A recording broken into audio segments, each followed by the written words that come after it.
Mysteries await just a page away. Ready to dive in? Welcome to The Book Reader, where stories unfold one enchanting page at a time. Subscribe now and unlock the magic. Richard Branson. Losing My Virginity, the Autobiography. Chapter 1. 8 to be second choice means nothing. 1974, 1976. When Mike Oldfield drove away in my old Bentley after the concert at the Queen Elizabeth Hall, he was already spinning out of orbit. During all the months in which he had been incarcerated at the Manor with Tom Newman, working in complete privacy and achieving his perfect album, he had been dreaming about everyone buying Tubular Bells. But when he stood up at the Queen Elizabeth Hall and saw the audience giving him a standing ovation, something inside him gave way. He found that, although this adulation was something he had yearned for, now that he had it he couldn't cope with it. The music industry can make people rich beyond their dreams in a matter of months. Whether he liked it or not, Mike was now caught in that spiral which would make him one of Britain's wealthiest men. The success was devastating to him, and I had to learn to live with that responsibility. I found it impossible to answer the question as to whether I should have pushed him into doing that concert. Mike went to live in a remote part of Wales with a girlfriend and refused to talk to anyone else except me. When I first drove down to visit him, I could hardly find the house. It was a tiny stone cottage built on a range of hills called Hergest Ridge. The house had its back to the prevailing winds, but it was so remote it was like Wuthering Heights. The whole of the front room was taken up with a grand piano. He took me up onto Hergest Ridge with a 6-foot balsawood glider he had made. I watched him as he ran carefully down the hill, and then gently launched the huge plane.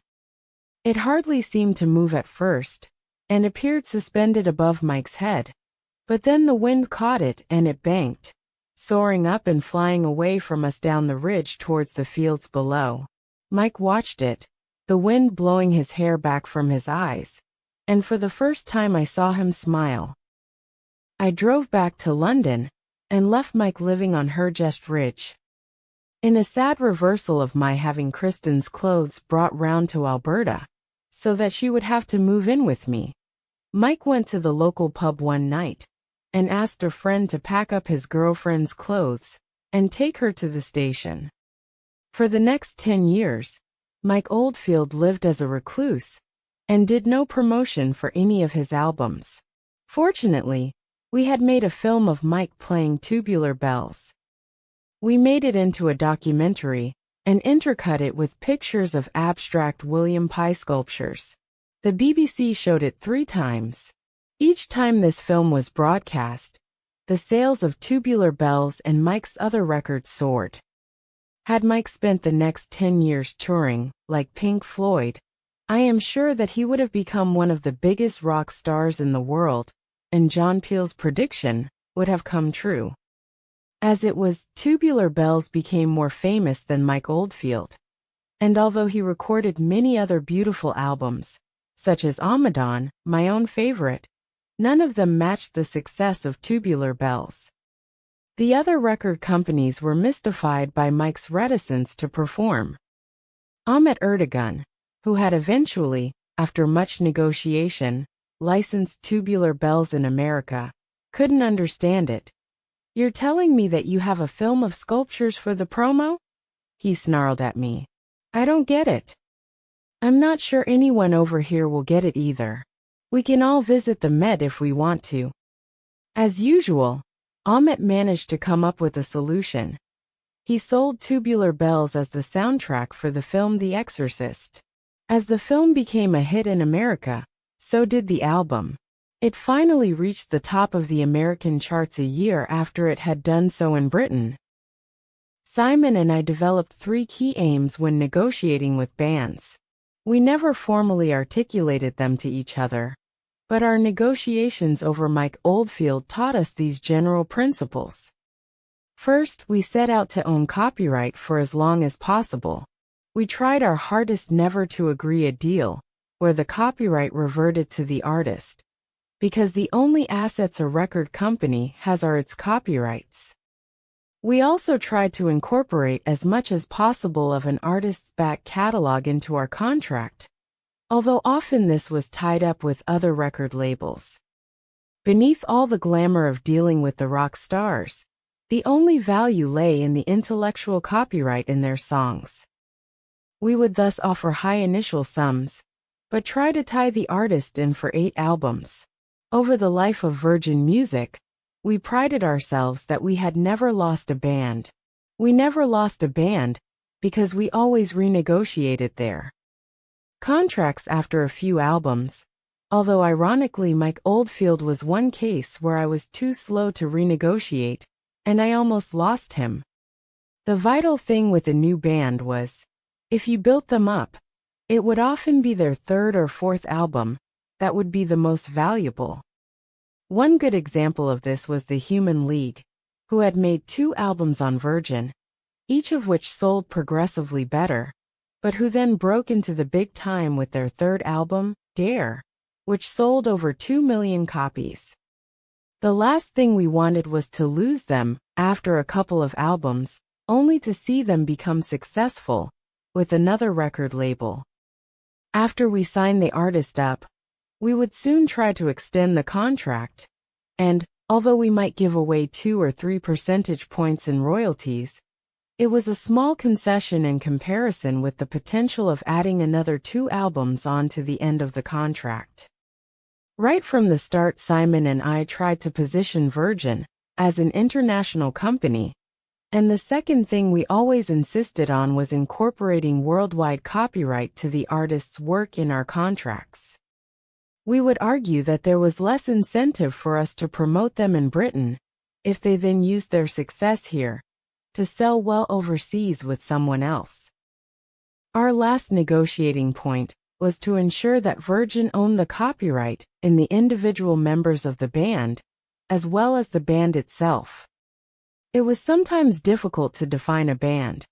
For example, the Rolling Stones clearly comprised Mick Jagger, Keith Richards, Bill Wyman and Charlie Watts, but a number of other people came and went.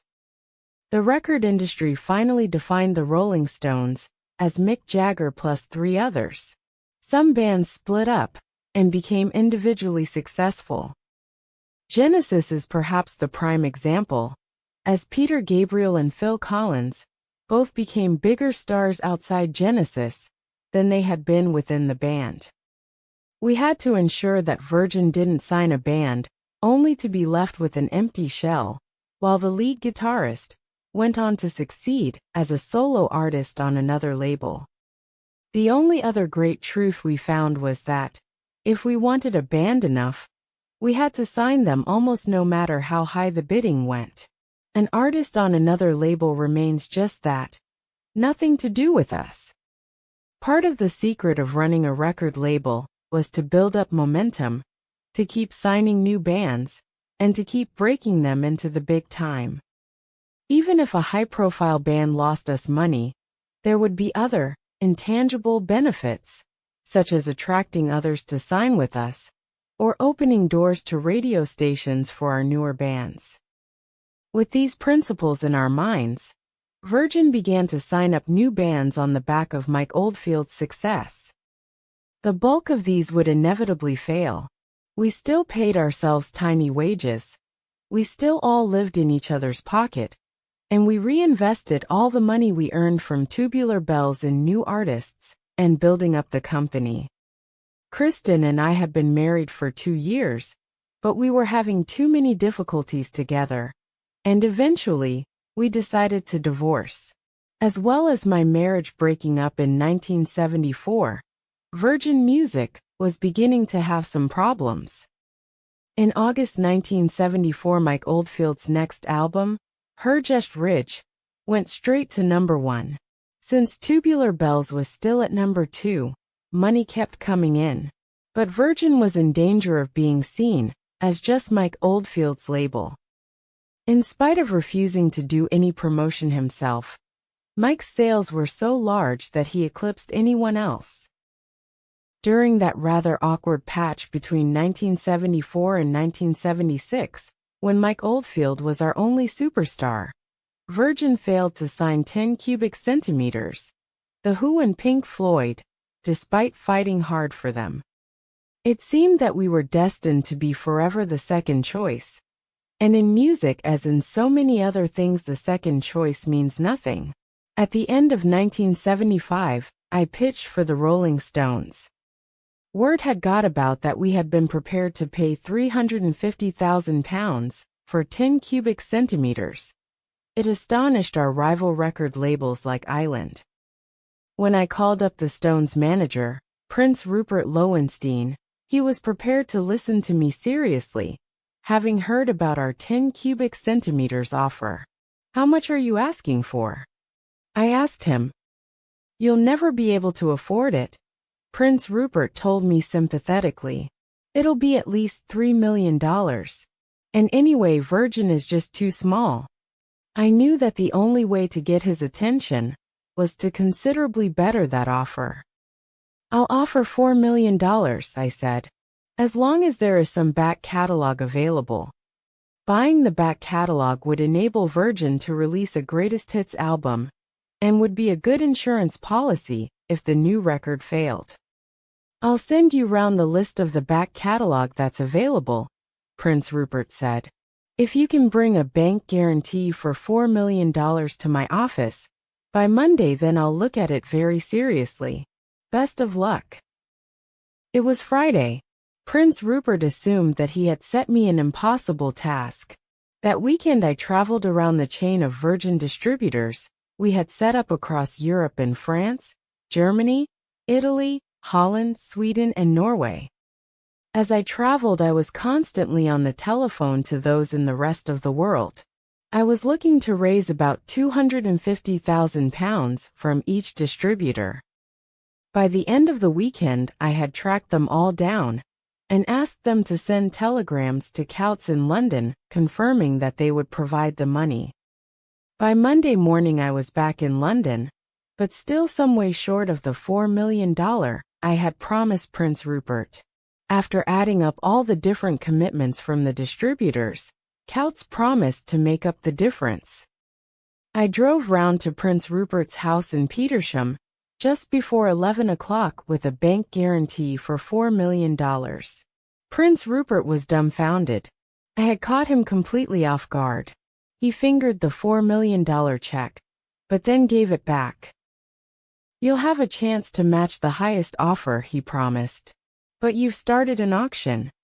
In the end, EMI won the auction with a bid of $5 million and signed the Rolling Stones. I couldn't raise any more than the $4 million. Although I was disappointed to have failed, I knew that I had done the Stones a good turn by increasing the asking price from the $3 million Prince Rupert would have been happy to accept. By 1976, the necessity of signing the really big bands was beyond frustration. Virgin had 2 albums in the top 10, Gong, and Mike Oldfield's Amadon. These were the days of Genesis's Trick of the Tail and Bob Dylan's Desire. Our trouble was that we had spent most of Mike Oldfield's royalties on signing up new bands, and, with the exception of Tangerine Dream, had had no major breakthroughs.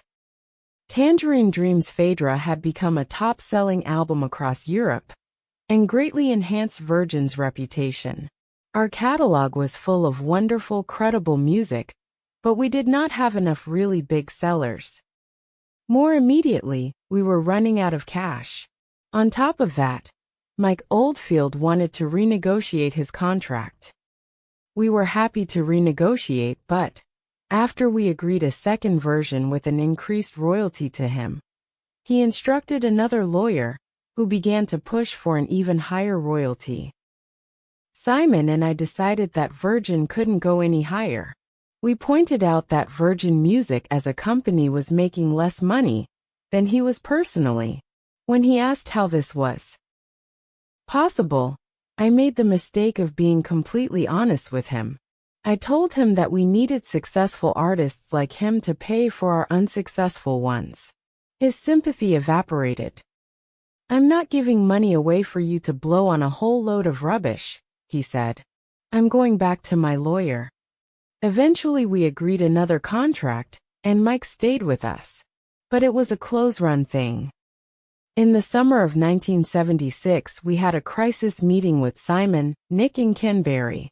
Ken had started in the Notting Hill record shop as a clerk. It was his job to check the shop's takings. But soon he took over a whole range of other jobs. We all found that whenever we needed to know anything, the sales of Pink Floyd that week, the staff wages due, the depreciation on the old Saabs we ran, Ken knew all the answers. Ken became indispensable. He was quiet and unassuming, but, as well as dealing with the numbers, his great skill was dealing with people. He was utterly unfazed by negotiating with top rock stars and their lawyers, and soon he became involved in working through the contract negotiations. Simon and I watched him, and, as we realized that he would never lose a deal by throwing his ego around and trying to score points off the other side, so we gave him more and more responsibility. The original trio, me, Nick and Simon, made room for Ken, and in many ways he became the link that held us all together. At that crisis meeting, we went through the figures of the shops, which were trading well, but not very profitably. I knew that Nick was pushing them for all he was worth, and we were loath to criticize anything he was doing. Then we started going through the Virgin roster. One by one we debated whether we could afford to keep acts like Hatfield and the North or Dave Bedford, that cost us money to promote, and looked unlikely ever to break into the big time. "It's clear to me," Ken Berry said, adding up a column of figures.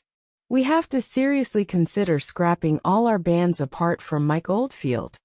We looked at him in amazement. "All our other bands are losing us money," he went on. "If we sacked at least half our staff, then we could cope very well. But at the moment Mike Oldfield is bankrolling the entire company." I have always believed that the only way to cope with a cash crisis is not to contract, but to try to expand out of it. "What about if we found 10 more Mike Oldfields?" I asked, teasing him. "How would that do?"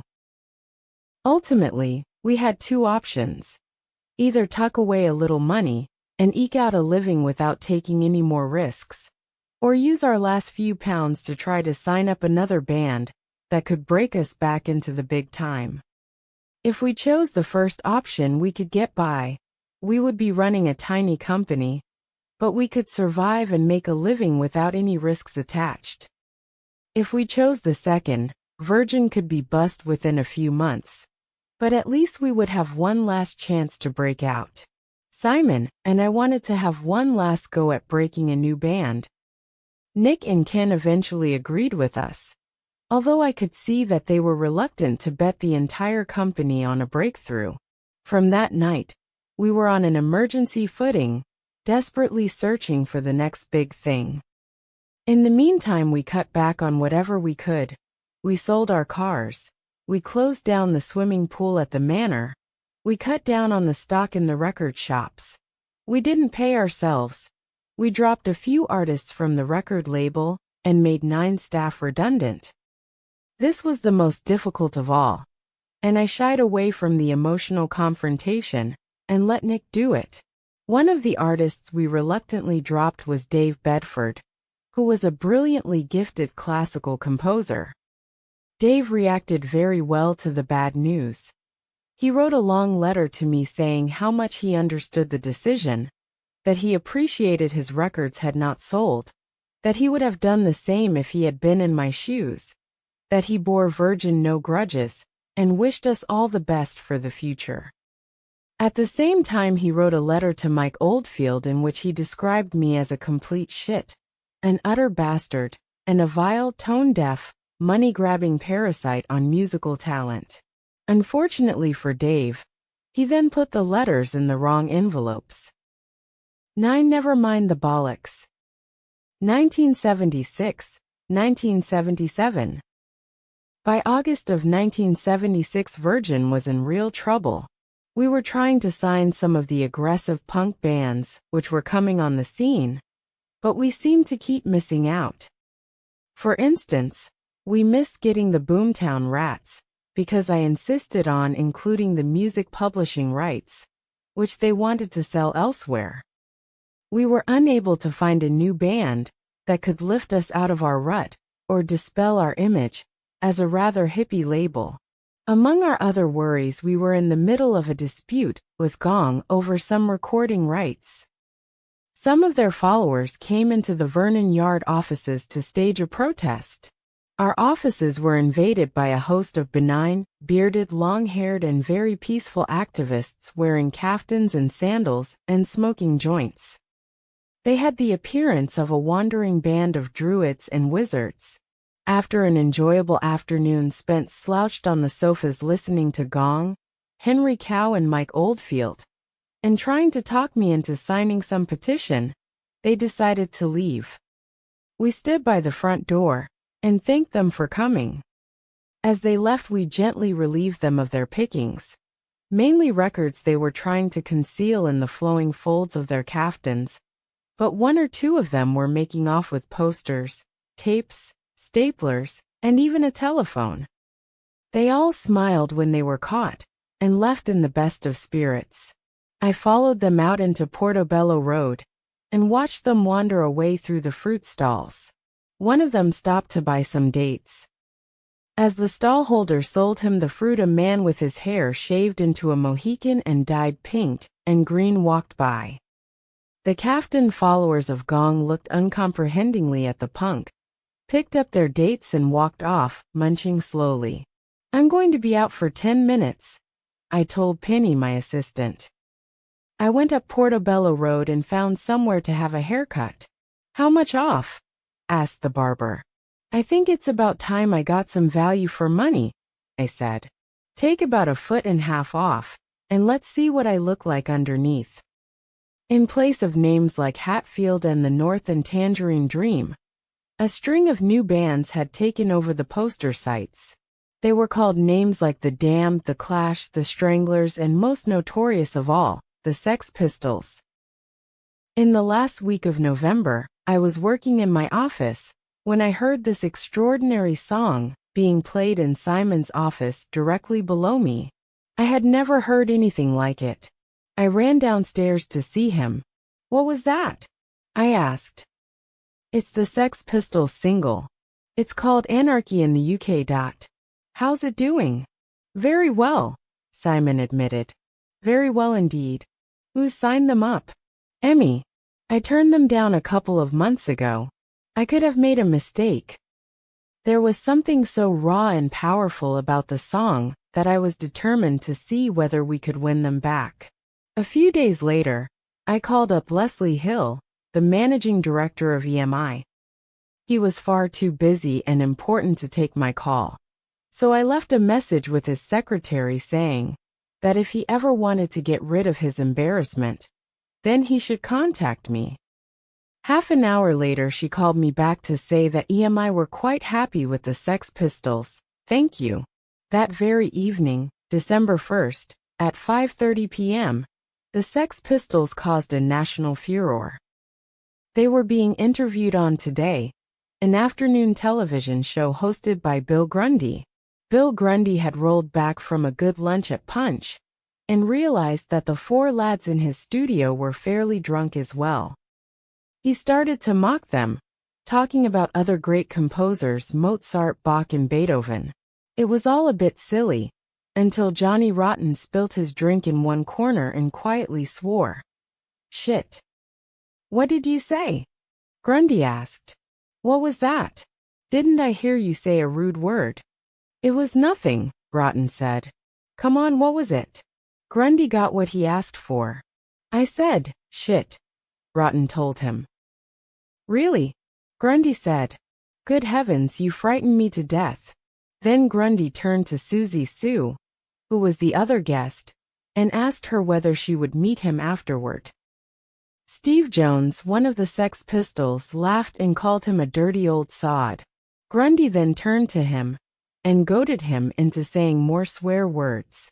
Jones called him a dirty fucker and a fucking rotter, and that was the end of the show. The next day the national press were once again outraged by the Sex Pistols' behavior. Nobody criticized Bill Grundy for baiting them into swearing. As I was having my breakfast and reading an article about how someone had kicked in their television in disgust at the show, the telephone rang. It was not yet 7:00 a.m. In a wonderful role reversal, the managing director of EMI was now personally calling me.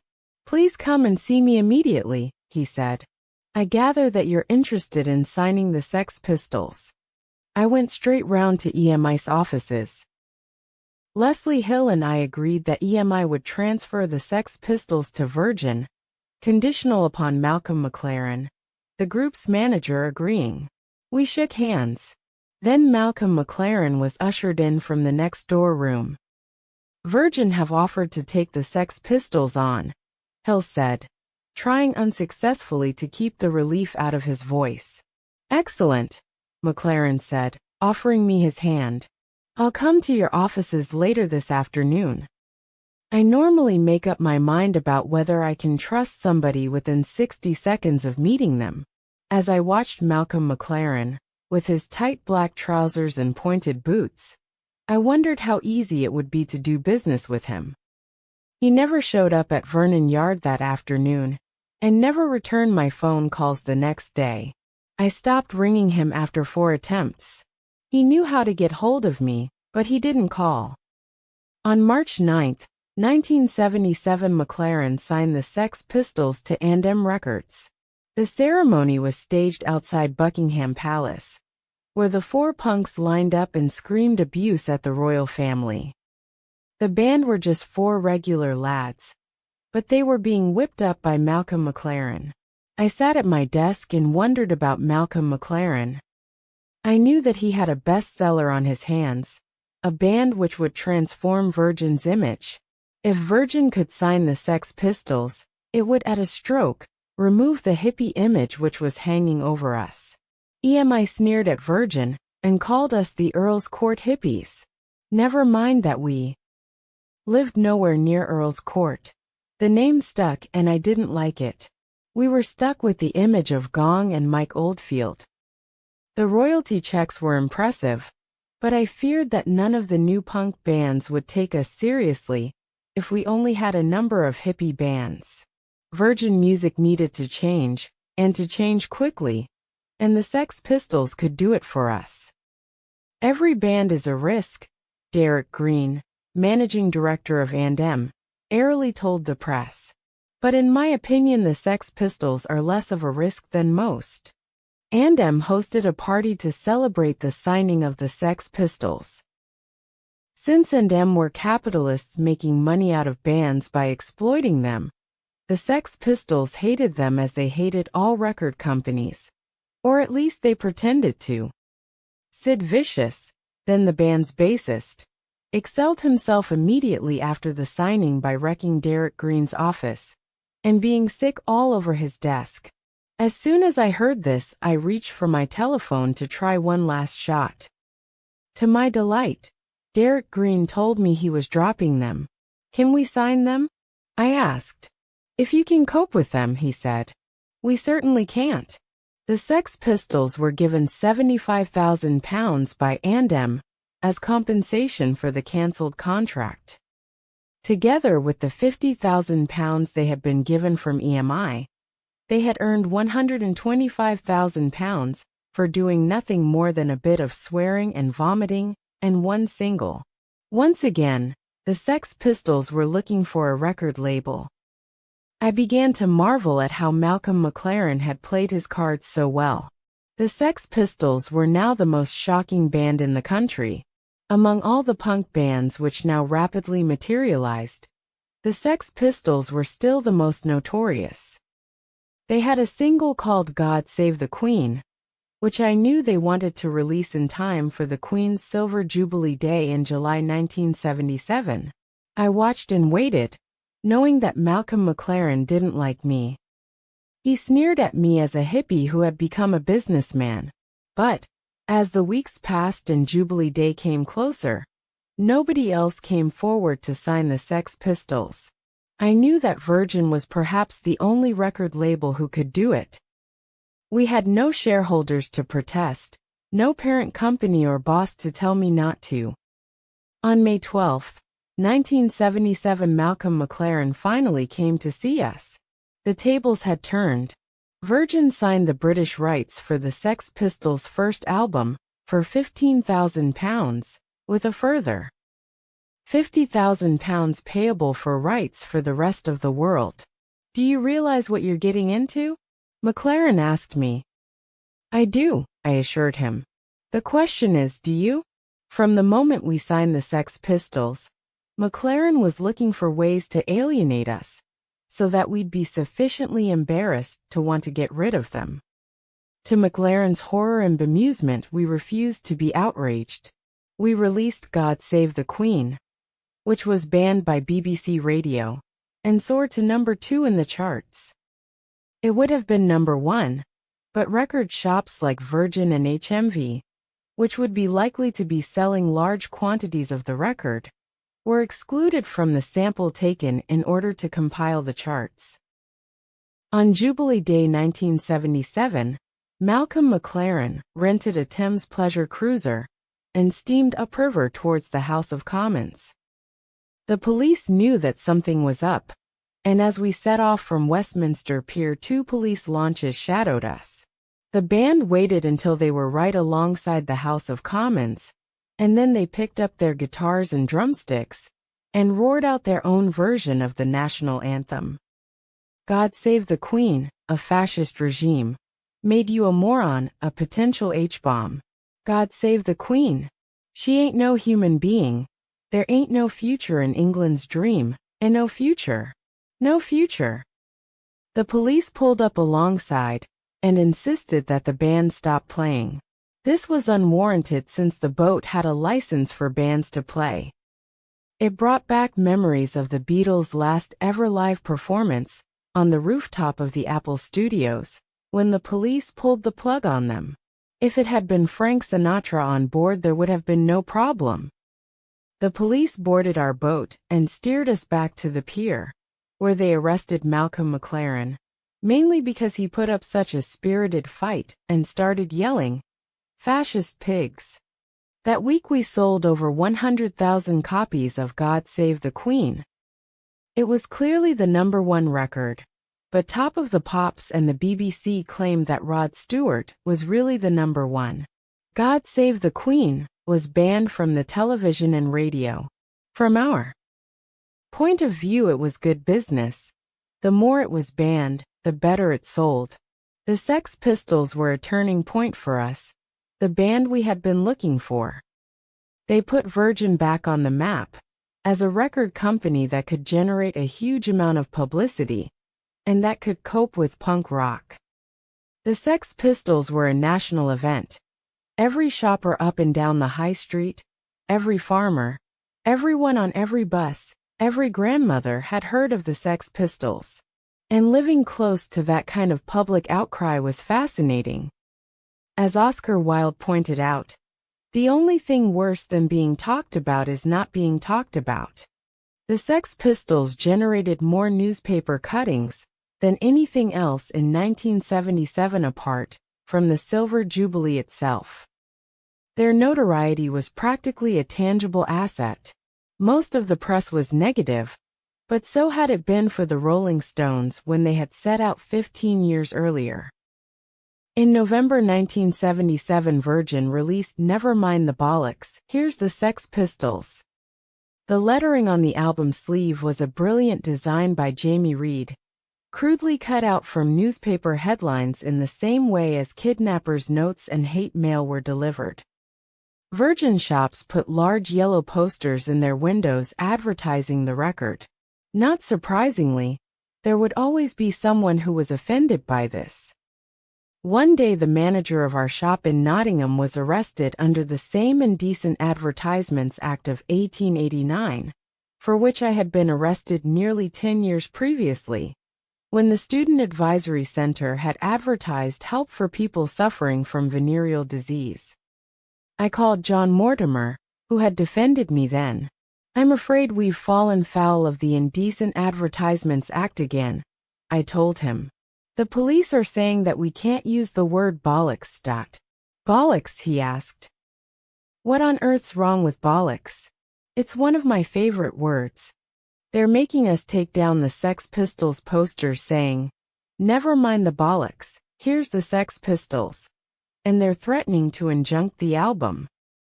He told me that we needed a linguistic advisor, a professor of English who could define the exact meaning of bollocks for us. Since the case had been brought in Nottingham, I called up Nottingham University. Please, can I speak to your professor of linguistics? I asked. That would be Professor James Kinsley, said the lady on reception. I was put through and explained the situation.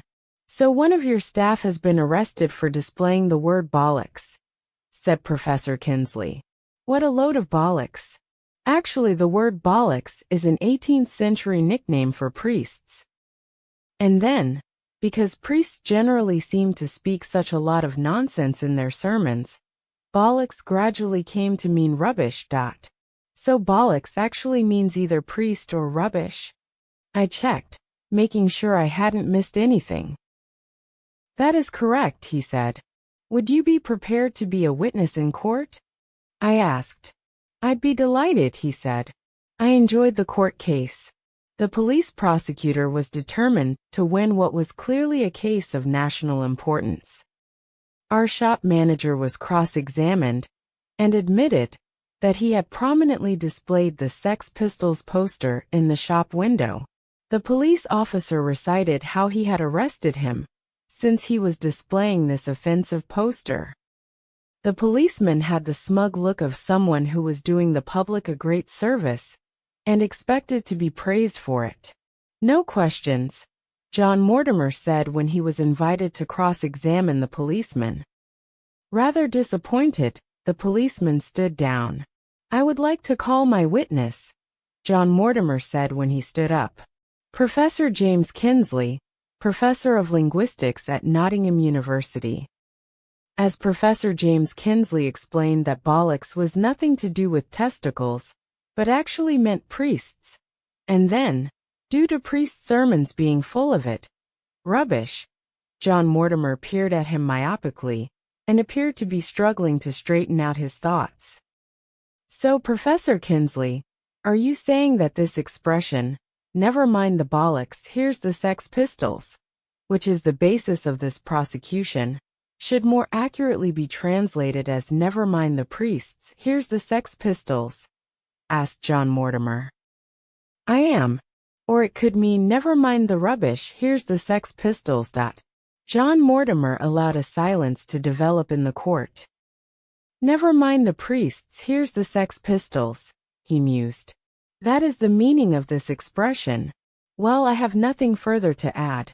It sounds like a strange title for a record, but I doubt whether the church would mind.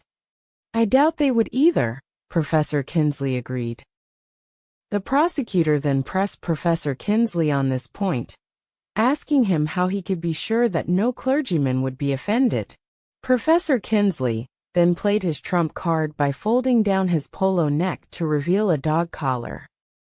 Professor Kinsley was also known as Reverend Kinsley. That's enough, snapped the magistrate.